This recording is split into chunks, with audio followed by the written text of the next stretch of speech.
오늘 민수기 그리고 로마서 그리고 히브리서 세 개의 본문으로 함께 말씀을 나눕니다. 로마서 우리가 읽은 말씀을 보면 맨 마지막 로마서 6장 14절에 이렇게 하나님께서 우리에게 말씀을 주십니다. 죄가 너희를 주장하지 못하리니. 굉장히 큰 말씀입니다. 죄가 너를 주장하지 못하리니 이는 너희가 법 아래에 있지 아니하고 은혜 아래에 있음이라. 할렐루야입니다. 너희가 어디 아래에 사는 사람이다? 은혜 아래 사는 사람이다. 그래서 하나님이 우리에게 주시는 마음은 이거예요. 죄가 너를 주장하지 못하는 인생이다. 오늘 우리가 이 부정함의 문제에 대해서 다루고 있는 것은 단순히 내 속에 있는 어떤 더럽고 추한 것들을 어떻게 회개함으로 이렇게 용서함을 받는다. 그렇게 우리가 말로만 할 수 있는 성질이 아니라 오늘 이 말씀 로마서 말씀에 빗대어서 이야기를 하자면 왜 이 문제가 중요하냐? 그걸 해결하지 않으면 부정함을 해결하지 않으면 죄가 나를 주장해요. 그럼 죄가 나를 주장하면 거꾸로 이 말씀에 빗대어서 반대로 얘기하면 뭡니까? 죄가 나를 주장하면 나는 어디 가운데서 살지 못해요? 은혜 가운데서 살지 못합니다. 굉장히 중요한 말씀입니다. 그래서 우리가 내 속의 부정함을 전쟁을 치르듯이 해결하자고 제가 말씀드리고 있는 이유가 바로 여기에 있습니다. 그래서 내 속에 있는 더럽고 추한 죄를 그저 그럴 수 있지. 인생이 살아가면서 내가 무슨 성자야? 군자도 아니고 나는 어쩔 수가 없는 인생이야 라고 늘 자신에게 타당성과 합리적인 어떤 말도 안 되는 변명을 계속 붙이는 한 나는 어디 안에 살지 못하냐면 하나님이 나에게 베푸신 은혜 가운데 살지 못합니다. 이거는 그리스도인으로서 매우 중체대한 위기가 아닐 수 없어요. 그리스도인이 된 것은, 다시 말하면 내가 하나님의 사람이 된 것은 나의 어떤 공로가 아니라 전적으로 하나님의 은혜로 되었기 때문이에요. 예수 그리스도의 은혜로 되었기 때문에 내가 그리스도인이 되었는데 나는 여전히 은혜 가운데 살지 못하고 있는 가장 근본적인 이유는 내 속에 있는 부정한 것들을 해결하지 않고 대충 넘어가기 때문에 이 문제가 반복되고 있다는 사실입니다. 제가 그래서 지난번에 말씀의 제목을 부정함과의 전쟁 반드시 승리합시다. 이렇게 말씀의 제목을 정해서 지난번에 앞부분을 이야기하고 오늘 그 뒷부분을 이야기합니다라고 말씀을 드렸습니다. 말씀드린 바와 같이 우리가 부정함과의 전쟁을 치러야 되는 이유는 오늘 이 율법 민수기에서 보여주고 있는 말씀에서 우리가 발견하는 것은 하나님의 관심은 우리가 이 율법을 암송아지를 잡고 재를 뿌리고 물로 씻고 세탁하고 몸을 씻고 여기에 있지 않아요. 우리가 이 본문의 말씀을 잘못 읽으면 행위로 갑니다. 그래서 물을 씻는 일에 더 중점을 둬요. 재를 만드는 일에 더 중심을 둡니다. 여러분 오늘 우리의 신앙이 그거랑 비슷하지 않습니까? 우리는 무엇인가 재를 만드는 일에 더 중심을 둬요. 그런데 제가 말씀드렸다시피 본문에서 주시는 하나님의 메시지는 뭐냐면 사람이라 그랬어요. 왜냐하면 본문에서 가장 많이 나오는 단어가 사람 또는 어떠한 자에서 사람을 의미하는 단어가 제일 많이 나오기 때문입니다. 결국 뭐예요? 하나님의 마음은, 하나님의 메시지는 네가 재를 만드는 일에 열정을 다하고 네가 암송아지를 잡는 일에 어떤 암송아지를 좋은 거를 잡을까 거기에 더 열심을 품고 그리고 물에 무슨 티끌이 들어가서 그 티끌을 하나 건져내기 위해서 그 애를 쓰고 거기에 있지 않다. 중요한 건 뭐예요? 그걸 왜 하냐는 거예요. 왜? 목적이 뭐냐는 거예요. 왜 이와 같은 이 정화 제사를 지내느냐 하는 게 하나님의 목적이에요. 왜 있어요? 사람인 내가 깨끗하여지기 위해서. 사람인 내가 정결하게 되게 하기 위해서. 그게 핵심이에요. 근데 우리는 신앙생활하면서 어디로 가냐면 이 핵심은 바라보지 못하고 행위로 갑니다. 죄를 만드는 일, 암송아지를 잡는 일, 물을 깨끗이 해서 내 몸에 뿌리는 일, 어떤 의식, 절차.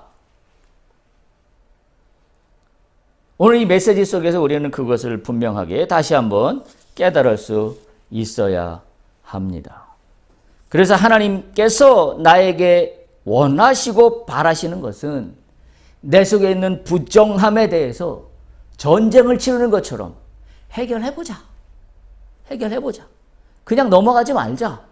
네가 언제까지 신앙생활하면서 맨날 하나님 잘못했습니다 말로는 골백 번도 더 하는데 하나님의 은혜로 삽니다라고 이야기는 하는데 너는 내 속의 부정함에 대해서 한 번도 전쟁 치르듯이 그 뿌리를 뽑으려고 애쓰지 않는 것에 대한 하나님의 통탄하심이, 아니 저 정확히 얘기해서 성령의 애통의 하심이 오늘 이 본문의 말씀을 통하여 우리에게 고스란히 전달되고 있다라고 저는 생각을 합니다.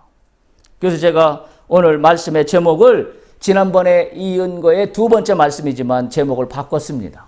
뭐라고 바꿨냐면 율법을 주신 하나님의 마음, 불의의 무기가 아닌 의의 무기를 가지라는 데 있다. 우리가 부정함을 가지고 있는 한 우리는 하나님을 믿는다고 하면서도 우리는 불의의 무기로 세상을 향하여 싸워간다라고 이야기합니다. 그게 아니라 우리가 이 문제를 전쟁을 치르듯이 뿌리를 뽑아야 되는 이유는 내 속에 도사리고 있는 죄로 말미암아 불의의 무기를 가지고 하나님 앞에 나갔다고 어깃장을 놓고 어불성설로 나가는 내 모습이 아니라 내 속사람이 의의 무기를 가지고 세상을 향해 싸우고 하나님 앞으로 나가는 귀한 믿음의 삶이 돼야 되지 않겠는가라는 마음이 오늘 본문의 2편의 말씀을 준비하면서 저에게 강력하게 들어왔던 말씀입니다. 그래서 저희가 로마서 말씀을 빗대어서 함께 결부해서 말씀을 나누고 있는 겁니다. 민수기 말씀부터 보겠습니다. 본문에서 부정해진 자가 정화하는 제사의 방법을 여러 가지 이야기들을 나누고 있는데 먼저는 시체에 접촉한 사람에게 붉은 송아지의 재로 정화시키라는 말이 10절부터 13절 사이에 계속해서 나오고 있습니다. 특별히 죽은 사람으로 인해서 부정해진 경우에 이스라엘 사람들뿐만이 아니라 외지에 그 가운데 정착하여 사는 외부 사람들까지도 다 정결의 의식을 거행하라고 오늘 본문 민수기는 말씀하고 있습니다. 왜 그렇게 전부가 다 정화하는 일을 해야 되느냐? 오늘 본문은 정확하게 이야기합니다. 그 이유가 뭐라고 이야기하고 있냐면 그렇게 하지 않으면 성소를 더럽히게 된다. 그러니까 성소를 더럽히게 된다는 거의 핵심은 뭐예요? 성소가 더러워졌다는 게 핵심이 아니라 성소가 더러워짐으로 말미암아 거룩하신 하나님과 내가 만날 수 없다라는 게 핵심입니다. 그래서 이 초점은 바로 하나님과의 관계가 훼손되기 때문에 있는 겁니다. 근데 우리가 이 본문을 잘못 이해하면 그저 의식적인 어떤 행위에만 자꾸 초점을 맞추니까 구약의 이 율법의 말씀을 대하는 우리의 태도와 우리의 생각이 뭐냐면 뭘 이렇게 복잡하게 이야기해 라는 것으로 끝나는 거예요. 그리고 우리는 성경 교회에서 배우기를 뭐라고 배웠냐면 우리의 믿음은 행위 중심이 아니라 예수 그리스도를 믿는 믿음의 중심이라고 배웠기 때문에 이 구약의 율법을 대할 때마다 우리는 이것을 소홀히 대합니다. 뭘 이렇게 복잡하게 해? 예수를 믿으면 그거로 다 끝나는데. 맞습니다. 그런데 우리는 이것을 행위로 치부해 버리기에는 우리가 놓치는 부분이 너무 많다라는 이야기예요. 그건 뭐예요? 왜 이렇게 구체적이고 세밀한 율법을 하나님이 주신 하나님의 마음이 뭐냐? 우리는 그것을 바라봐야 돼. 우리는 그것을 바라보려고 하기보다는 이렇게 구체적으로 주신 세밀한 행위에만 초점을 가지니 오늘날 이제 이 행위는 필요 없는 거 아니야? 예수만 믿으면 다 됐다고 했는데 라고 해서 그 정신까지도 다 잃어버리게 된다는 거죠. 그러니까 예수를 믿는 믿음만 있으면 된다니까 우리는 어떻게 생각해요? 신앙을 너무 쉽게 접근합니다. 그래서 뭐예요? 대충 넘어가는 거죠. 쉽게 접근하기 때문에 대충 넘어가요. 그래서 쉽게 접근하기 때문에 회개도 안 합니다. 쉽게 접근하기 때문에 회개가 뭔지도 모릅니다. 쉽게 접근하기 때문에 내 속에 있는 부정함이 뭔지도 모릅니다. 쉽게 접근하기 때문에 내가 지금 내 믿음의 오늘 현주소가 뭐가 문제인지도 모릅니다. 그리고 말만 합니다. 예수를 믿는 믿음으로 오늘 내가 구원받았다고. 여러분, 제가 누차 말씀드렸어요. 2000년 전에 예수께서 십자가에 달려 돌아가신 예수의 십자가의 죽음의 사건이 오늘 나와 무슨 관계에 있는지 모르는 사람들이 제가 알기로는, 제가 짐작기로는 90% 이상입니다. 그 신앙이 어떨까요, 그러면? 그 신앙이 참된 그리스도의 기독교의 신앙이라고 이야기할 수 있을까요? 기독교의 핵심은 뭔가요? 예수의 십자가의 죽음을 빼면 기독교의 진리는 다 설명할 근거가 아무것도 없습니다. 결국 예수의 십자가의 죽음은 구약 시대에는 이게 뭘로 나타난 거예요? 오늘 우리가 민수기에서 읽은 것처럼 율법의 이 죄를 씻는 구체적이고 세밀한 절차와 의식으로 나타난 거예요. 그렇다고 한다면 우리가 오늘 이 율법에서 하나님의 주신 마음이 뭔지를 깨닫는 것은 우리가 매우 중요한 문제입니다. 그래서 오늘 지금 본문에서 나온 것처럼 모든 사람에게 정화의 제사를 드리도록 하는 것은 우리가 오늘로 얘기하면 이 부정해진다는 거의 문제는 나만의 문제가 아니다. 우리 모두의 문제다. 더 좀 실질적으로 얘기하면 오늘 내 안에 부정함에 있는 거의 문제는 우리 가정으로 얘기하면 우리 가정 속에 나만의 문제가 아니다. 그리고 너만의 문제도 아니다. 우리 모두의 문제다. 우리가 부정함이라는 거에 대해서 접근하는 그 영적인 눈이 뭐냐면 우리 가정의 정결함입니다. 우리 공동체의 정결함입니다. 나만 깨끗하면 되고 너만 깨끗하면 되고, 물론 믿음이라는 게 내가 믿음으로 고백해서 주의 나라에 가는 게 맞습니다. 그런데 성경 전체적으로 흐르고 있는 영적인 흐름은 뭐냐면 공동체예요. 공동체예요. 왜냐하면 이 부정함은 전파력이 강해서 영향을 미치기 때문입니다. 그래서 우리 모두의 공동체의 정결함이 하나님과의 관계를 훼손하지 않는데 매우 중요하다라는 사실을 우리가 깨달아야 합니다. 또 11절에 보면 시체에 접촉한 사람은 7일 동안 부정하다라고 이야기하고 있습니다. 또 12절에 보면 셋째 날과 일곱째 날에 자신을 정결하게 하라라고 이야기합니다. 그런데 이 정결하게 하는 것은 19절에 보면 이렇게 표현하고 있어요. 19절 한번 보실래요? 그 정결한 자가 셋째 날과 일곱째 날에 그 부정한 자에게 뿌려서라고 이야기하고 있어요. 누가 그 암송아지를 태워서 재로 만들어서 그걸 물에 섞인 그 정화의 물을 누가 뿌린다고 이야기하고 있냐면 정결한 자가 부정한 자에게 뿌려서라고 이야기하고 있습니다. 여기서 정결한 자는 제사장이 아니어도 됩니다. 오늘 본문은 그걸 이야기하고 있어요. 꼭 정결한 자는 제사장만이 정결이 아니라 일반 백성 가운데에서도 부정함을 갖고 있지 않은 사람이라면 그 어느 누구든지 그 물을 정결한 자에게 뿌려라 라는 거예요. 그러니까 우리가 우리 가정 안에서 우리의 공동체 안에서 정결한 자가 부정한 자에 대해서 하나님의 영적인 선한 영향력을 미칠 수 있어야 합니다.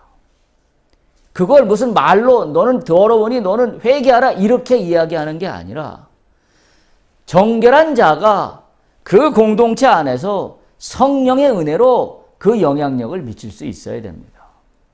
그게 오늘날 우리가 바라볼 수 있는 문제입니다. 근데 중요한 것은 셋째 날에 그 물을 반드시 뿌려야 한다라고 오늘 성경은 기록하고 있습니다. 더 중요한 건 뭐냐면 이 셋째 날에 물을 뿌리고 일곱째 날에 물을 뿌리라 그랬는데 셋째 날에 물을 안 뿌렸으니까 일곱째 날에 뿌리면 되겠지라는 말씀이 본문은 아닙니다. 셋째 날에 뿌리고 반드시 일곱째 날에 뿌리라라고 이야기하고 있기 때문입니다.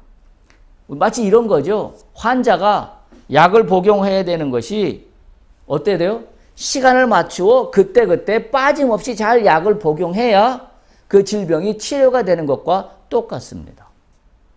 오늘 우리가 회개한다라고 하는 문제를 그렇게 접근해야 해요. 내가 오늘 회개할 일을 회개하지 않았으니 내일 하면 되지 라고 접근하면 안 된다라는 겁니다. 반드시 율법은 셋째 날에 물을 뿌려 정화했으면 일곱째 날에도 해라. 근데 셋째 날에 안 했기 때문에 일곱째 날에 하면 된다라는 게 아니라는 것을 우리가 분명히 기억할 수 있어야 합니다. 따라서 우리가 여기서 배우는 영적 교훈은 다른 날로 미루어 언젠가 회개라는 걸 하면 되겠지라고 생각하면 그것은 아니다라는 겁니다. 여러분 회개할 일이 있으면 내일로 미루지 마십시오. 오늘 잠자리에 들기 전에 반드시 주 앞에 나의 죄를 고백하고 잠자리에 들 수 있기를 축복합니다. 우리가 약을 복용하듯이 내 속에 더러운 것이 들어왔어요. 이 더러운 것이 내 속에 있으면 내 몸을 상하게 합니다. 내 마음을 병들게 합니다. 그걸 그대로 놔둔 채로 내일로 넘어가지 않아야 될 것을 우리는 오늘 말씀을 통하여 영적으로 배울 수 있습니다. 미루지 마십시오. 내가 오늘 세상을 살아가면서 영의 약을 매일매일 섭취하고 잠자리에 들 수 있기를 축복합니다. 그 영의 약은 뭐냐면 회개입니다. 회개입니다. 정화수예요. 하나님이 나에게 뿌려주시는 성령께서 나에게 뿌려주시는 정화의 깨끗한 물을 오늘 내가 하루를 마감하면서 그걸로 깨끗이 씻고 잠자리에 들어가 또 내일의 새날을 맞을 수 있는 날들이 연속되어야 됨을 오늘 이 율법의 이야기를 통하여 우리는 교훈으로 배울 수 있습니다. 그렇지 않으면 13절입니다. 뭐라고 얘기하냐면 더럽힌 자는 그가 이스라엘에서 어떻게 된다고요? 끊어질 것이다. 끊어질 것이다. 그래서 이 부정함을 그대로 두면 부정함이 몸과 영혼에 남아있게 되고 정결치 못하게 되어서 결국 이스라엘로부터 끊어지게 된다라는 이야기입니다. 오늘 내가 해야 될 일은 하고 넘어가야 됩니다. 내가 해야 될 일 중에 일은 나에게 더럽고 추한 것들을 그대로 남겨두고 내일로 미루지 않고 오늘을 하루하루 넘어가야 된다는 사실을 우리가 반드시 기억해야 합니다. 그런데 오늘 18절 보면 암송아지의 죄를 물에 넣어 뿌릴 때 한두 방울만 뿌리지 않는 것을 짐작할 수 있습니다. 상당량을 뿌린다라고 우리는 이렇게 볼 수 있습니다. 18절 보면 정결한 자가 우슬초를 가져다가 그 물을 찌고 장막과 그 모든 기구와 거기 있는 사람들에게 뿌리고 정결한 자가 우슬초를 가져다가 그 물을 찍어서 장막과 그 모든 기구 거기 있는 사람들에게 뿌렸다라는 것은 한두 방울 똑똑똑 떨어진 정도가 아닙니다. 모든 곳에 다 뿌렸다라고 하는 것은 상당한 양의 물을 뿌렸다라는 것으로 우리가 짐작할 수 있습니다. 그렇다면 우리가 회개하고 우리가 부정한 것들을 남겨놓지 않아야 합니다. 내 온 모든 것들에 대한 회개가 동반되어야 합니다. 오늘 본문은 시체로 인해서 부정하게 되는 세 가지 경우를 이야기하고 있는데 14절에서 16절까지 이야기하고 있습니다. 14절에 보면 장막에 시체와 함께 있는 경우에 부정하게 되었다. 그래서 이 시체에 대한 이 율법의 관점은 뭐냐면 이 시체의 부정함이 장막의 천이나 지붕을 뚫고 나가지 못하기 때문에 그 모든 것들을 깨끗이 해야 된다는 거예요. 그래서 시체와 함께 있는 경우. 그 다음에 두 번째 15절에 보면 시체가 있는 장막 안에 덮어놓지 않고 열려진 그릇이 있는 경우에 그 그릇도 깨끗하게 씻어야 한다라고 이야기하고 있습니다. 시체가 있는 장막이 아니라 하더라도 뚜껑이 있는 그릇이라면 부정이 그 그릇 안으로 침범할 수 없게 해야 된다는 그런 의미로 받아들일 수 있습니다. 16절에 보면 들에서 시체와 접촉한 경우입니다. 들에서 시체와 접촉한 경우에는 부정하게 되는데 그 부정한 것에는 시체뿐만 아니라 뼈와 무덤도 다 포함되어 있는데 트인 공간에서 다시 말하면 들이니까 트인 공간에서 시체로 인한 부정이 힘을 발휘할 수 있는 경우는 접촉할 때만이라고 한정하고 있습니다. 그러니까 안에서 부정한 것보다는 밖에서 시체와 접촉했을 때는 그 부정함의 강도가 좀 약하다. 뭐 이렇게 우리가 이해할 수 있습니다. 그런데 민수기 19장 17절 18절 보면 우리에게 위로가 되는 것은 시체로 부정하게 된 사람이 추방되지 않는다라는 사실이에요. 추방되지 않고 어떻게 하냐면 정결한 사람이 암송아지 죄를 어디서 만든다 그랬어요? 진 밖에서 만들었습니다. 진 밖에서 만들어진 정결한 물을 정결한 사람이 가지고 진 안으로 들어와서 그 정결한 자가 부정한 자에게 그 정화물을 뿌린다라고 되어 있어요. 그러니까 부정하게 된 사람이 추방되지 않고 여전히 진 안에 그대로 머물러 있다라는 것을 알 수 있습니다. 그래서 이 진 안에 머물러 있는 부정하게 된 사람에게 정결한 자가 이 정화의 물을 뿌리도록 되어 있습니다. 따라서 이 일을 하는 사람은 제사장이 아니더라도 상관이 없다. 일반 백성 가운데에서도 정결한 사람은 그 물을 가져다가 진 안에 있는 부정한 사람에게 그 물을 뿌림으로써 정화의 제사를 드리도록 하고 있다라는 사실입니다. 따라서 이 회개하고 이 정화의 제사는 제사장의 손만 빌려서 드려야 되는 것이 아니라 누구든지 손쉽게 이 제사를 드릴 수 있었다는 사실이에요. 그래서 우리가 날마다 내가 내 속에 있는 부정함의 문제를 내 스스로 주 앞에 나아가 해결해야 되는 이유가 바로 여기에서 찾아볼 수 있습니다. 그래서 이 부정함의 문제는 누구든지 할 수 있기 때문에, 그리고 셋째 날과 일곱째 날에 뿌려서 하라고 되어 있기 때문에 우리가 기억해야 됩니다. 시기를 놓치지 않아야 됩니다. 부정함과의 전쟁은 시간과의 전쟁입니다. 다시 한번요. 부정함과의 전쟁은 시간과의 전쟁입니다. 무슨 이야기예요? 그때그때 해라. 미루지 마라. 연기하지 말아라. 왜냐하면 시기를 놓치면 어떻게 돼요? 오염의 문제가 심각해집니다. 그걸 우리가 이 세상을 살면서 상식적으로도 알잖아요. 예를 들면 내 몸에 종기가 나거나 염증이 생겼어요. 오염이 발생했습니다. 이거 어떻게 돼요? 시기를 미루면 그 오염이 해결되든가요? 아닙니다. 내 속에 염증이 발생했을 때 그 염증을 바로바로 그때그때 해결하지 않으면 이 염증은 더 큰 염증으로 확장돼서 결국은 내 몸을 상하게 만듭니다. 똑같은 이치입니다. 영적으로도 똑같은 이치예요. 내가 하루를 살아가면서 내 속에 부정한 그 어떤 것들이 나에게 미쳤다라고 한다면 나는 그것을 그때그때 해결해야 됩니다. 시기를 놓치면 오염의 정도는 더 심각해지고 결국 그것은 뭐예요? 죄의 상태가 심각하게 돼버리고 만다라는 사실입니다. 그래서 이 부정은 자신의 부정으로 끝나는 것이 아니라 이웃의 부정으로 연결되고 그리고 성소의 부정으로 연결됩니다. 지금 우리가 코로나 바이러스가 그런 문제를 우리에게 깨닫게 해주고 있지 않아요. 코로나 바이러스가 나 혼자만의 문제로 끝나는 것이 아니라 이웃에게 전염을 시키고 그리고 공동체 전체가 훼손되게 만드는 것을 이 코로나 바이러스를 통하여 우리가 깨닫게 되는 상식입니다. 똑같은 원리가 오늘 이 말씀을 통하여 전달되고 있다라는 사실입니다. 그래서 부정한 사람이 만진 것은 무엇이든지 부정하게 됩니다. 그래서 오늘 이 모든 문제를 해결하기 위하여 예수 그리스도께서 단번에 십자가에 달려 죽으심으로 말미암아 이 부정의 문제를 해결하셨습니다. 이게 오늘 우리의 소망이에요. 그래서 우리가 읽었던 히브리서 9장 11절에서 14절 보면 우리가 읽은 바와 같이 12절에 그렇게 기록되어 있어요. 염소와 송아지의 피로 하지 아니하고 오직 자기의 피로 영원한 속죄를 이루사 단번에 성소에 들어가셨느니라. 할렐루야.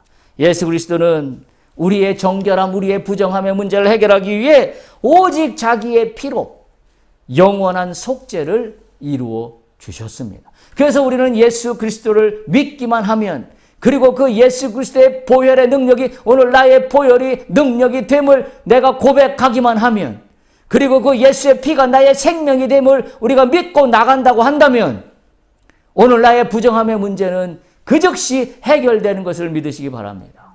왜냐하면 보혈의 능력이 나를 깨끗게 하시기 때문입니다. 여러분 기억하십시오. 히브리서 9장 22절을 한번 찾아볼 수 있기 바랍니다. 신학적으로 매우 중요한 말씀입니다. 제가 몇 번 설교하는 가운데 말씀드렸던 기억이 나는데요. 히브리서 9장 22절을 보면 율법을 따라 거의 모든 물건이 피로써 정결하게 되나니. 율법에 따라 모든 물건은 뭘로 정결하게 된다고요? 피로 정결하게 되나니. 그 다음이 중요한 말이에요. 피 흘림이 없은즉 사함이 없느니라. 구약의 율법은 뭐예요? 피 흘림이 없은즉 사함이 없다는 얘기는 지금 우리가 보고 있는 것처럼 암송아지를 잡는 피 흘림이 없이는 정화수를 만들 수 없습니다. 그런데 이 문제를 예수 그리스도께서 해결하셨어요. 예수 그리스도의 십자가에 달려 죽으시는 피 흘림으로 말미암아 우리 모두는 깨끗함을 받는 사함을 얻게 되었기 때문에, 그래서 우리가 그렇게 찬양하는 겁니다. 보혈의 능력이 우리의 힘입니다. 여러분, 우리가 찬양했던 걸 기억하시나요? 찬송가 268장 죄에서 자유를 얻게 함을 보면 이렇게 가사가 되어 있어요. 죄에서 자유를 얻게 함은 보혈의 능력이다. 육체의 정욕을 이길 힘도 보혈의 능력이다. 눈보다 더 희게 맑히는 것도 보혈의 능력이다. 부정한 모든 것을 맑히는 것 보혈의 능력이다. 정결한 마음을 얻게 하는 것도 보혈의 능력이다. 시험을 이기고 승리하게 하는 것도 보혈의 능력이다. 그러니까 오늘 믿는 자에게 우리의 능력은 보혈의 능력밖에 우리가 내세울 것이 아무것도 없습니다. 왜요? 오늘 히브리서 9장 22절에 근거하기 때문에 그렇습니다. 율법을 따라 거의 모든 물건이 피로써 정결하게 되나니 피 흘림이 없은즉 사함이 없느니라. 따라서 오늘 우리가 하루의 삶을 살아가면서 예수의 보혈의 능력을 의지하는 것은 바로 내 속에 있는 부정함을 정결케 만드는 유일한 방법인 것을 우리가 깨달을 수 있어야 합니다. 따라서 우리가 이 문제에 대해서 정화 작업을 게을리하거나 대충 넘어가서는 안 됩니다. 주 앞에 떳떳하지 못한 일들이 혹시 하루하루 그 속에 내 가운데 있었다라고 한다면 얼버무리지 않고 대충 넘어가지 않아야 합니다. 율법에서 주신 것처럼 셋째 날 하고 일곱째 날에 한 것처럼 그때 나의 부정의 문제를 예수 그리스도의 보혈의 능력으로 해결하고 넘어가야 합니다. 그것이 믿음이에요. 그것이 신앙입니다. 내가 원하는 대로 기도하여서 이루는 것이 믿음이요 신앙이 아니라 내 속에 있는 부정함을 예수 그리스도의 보혈의 능력으로 그때 해결하고 넘어가는 것이, 그것이 바로 믿음이요 그것이 바로 신앙이라는 사실을 우리가 믿고 넘어가야 합니다. 우리가 읽었던 로마서 6장 12절에서 14절을 다시 한번 볼 수 있길 바랍니다. 우리가 따라서 이 땅을 살아가면서 우리에게 유일한 길은 뭐냐면 예수 그리스도와 연합되는 겁니다. 로마서 6장 12절 앞에 로마서 6장 5절을 보면 이렇게 말씀이 기록되어 있습니다. 만일 우리와 같은 모양으로 연합된 자가 되면 또한 그의 부활과 같은 모양으로 연합한 자도 되리라. 할렐루야. 우리가 우리의 부정의 문제를 해결해야 되는 것은 예수 그리스도께서 우리를 위하여 피를 흘려 부정을 해결하여 부활하신 것처럼 우리에게도 부활 소망으로 다가올 수 있는 유일한 길이 내 속에 있는 그 더럽고 추한 부정한 것들을 맑혀야 되는 거에 있기 때문입니다. 할렐루야.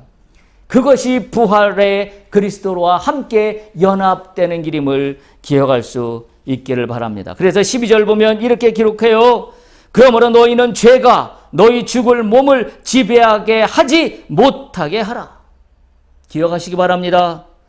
죄가 나의 몸을 지배하지 못하게 하라.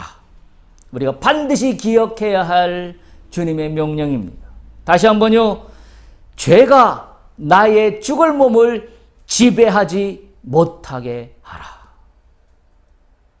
우리가 죄 가운데 놀아나지 않아야 합니다. 그러면서 이렇게 이어가요. 12절 마지막에 보면 그렇게 하여 몸의 사욕에 순종하지 말라. 죄 가운데 빠져서 죄가 주장하는 몸에 순종하며 따라가는 삶을 살지 말라. 우리가 정신을 바짝 차려야 합니다. 그러면서 13절 이렇게 이어갑니다. 너희 지체를 불의의 무기로 죄에게 내주지 말라. 와,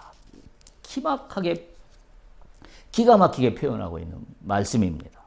너의 지체를 불의의 무기로 죄에게 내주지 말라는 것은 내 몸이, 내 지체가 불의의 무기가 되는 건 뭘 했기 때문에 불의의 무기가 돼요? 부정함을 해결하지 않았기 때문에. 그거예요. 내 몸이 불의의 무기가 되어 죄에게 내주게 되는 원인이 되는 것은 내 속의 부정함을 해결하지 않았기 때문에 내 지체가 불의의 무기가 돼버리고 말아요. 그래서 너희 자신을 죽인 자 가운데서 다시 살아난 자 같이 하나님께 드려라 라고 13절에 이야기하면서 14절 결론처럼 이야기합니다. 너희 지체를 13절 마지막에 보면 의의 무기로 하나님께 드리라. 할렐루야. 불의의 무기가 아니라 의의 무기로 바뀌는 것은 뭘 해결할 때예요? 부정한 것을 밝힐 때. 내 속에 있는 부정한 것을 해결할 때 내 속에 불의에 있는 것들은 의의 무기로 바뀌어 하나님께 드려지게 된다는 겁니다. 그렇게 되면 이제는 어떻게 돼요? 14절 죄가 너를 주장하지 못하리니. 할렐루야. 죄가 더 이상 나를 주장하지 못하리니. 이제부터 너는 어디 아래에 사는 사람이다? 은혜 아래에 사는 사람이다. 이게 오늘 말씀의 결론입니다.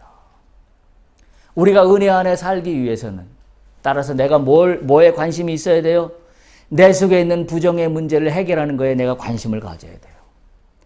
그래야 내가 불의의 무기로 세상을 살아가는 게 아니라 깨끗하여져서 의의 무기로 하나님께 드려지는 삶을 살아갈 때 이제 더 이상 나에게 죄가 나를 지배하지 못한다. 할렐루야. 따라서 나는 이제부터 은혜로 살아간다. 이 고백이 오늘 우리에게 넘쳐나기를 간절히 소망합니다. 말씀을 정리합니다. 예수 그리스도의 보혈의 능력으로 날마다 씻을 수 있기를 바랍니다. 잠자리에 들기 전에 오늘 하루 나에게 있던 부정하고 더럽고 추한 죄의 모든 것들을 예수 그리스도의 보혈의 능력에 의지하여 기도할 수 있기를 축복합니다.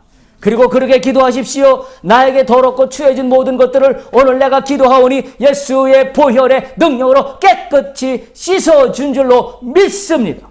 주여 나를 깨끗하게 씻어 주옵소서. 그래서 이제는 내 몸이 더 이상 죄가 지배하지 못하고 예수의 은혜로 오늘 하루를 살아갔음을 고백하는 나임을 이 시간 주 앞에 나를 올려드리오니 주여 나의 이 기도를 받아 주시옵소서. 오늘 말씀의 제목으로 다시 한번 상기하면 율법을 주신 하나님의 마음은 내가 불의의 무기로 살아가는 자가 아니라 의의 무기로 살아가기를 바라시는 하나님의 마음에 있다라는 사실을 우리가 반드시 기억하여 보혈의 능력으로 은혜 안에 사는 우리 모두가 되기를 간절히 축복합니다. 할렐루야. 언제나 주는 날 사랑하사 언제나 새 생명 주시나니 영광의 기약에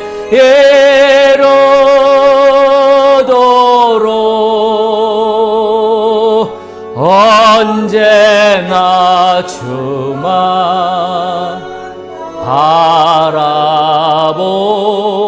바라봄. 다시 한번 믿음으로 고백하며 주 앞에 올립니다. 언제나 주는 날 사랑하사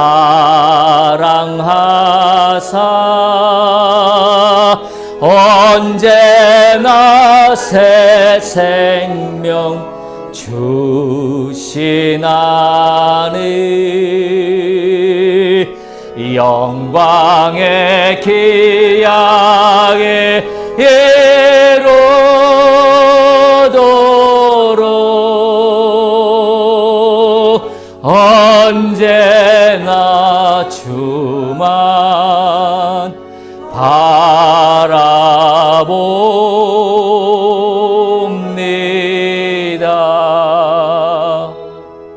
언제나 날 사랑하사 새 생명을 주시기를 기꺼이 기뻐하시는 주님을 찬양합니다. 나는 늘 죄 가운데 살면서도 내 죄가 뭔지도 바라보지 못하고 나의 부정함 가운데 그 부정함이 뭔지도 바라보지 못하면 늘 죄 가운데 허덕이고 있는 나를 오늘 다시 한번 바라보며 깨닫습니다. 예수 그리스도의 보혈의 능력이 오늘 나의 능력이 됨을 다시 한번 고백하며 주 앞에 영광을 올려드립니다. 주여, 나의 부정함을 예수 그리스도의 보혈의 은혜로 깨끗이 씻어주셔서 그 능력 가운데 살아가는 나의 인생 되도록 축복하여 주시옵소서. 감사하고 예수님의 이름으로 기도합니다. 아멘.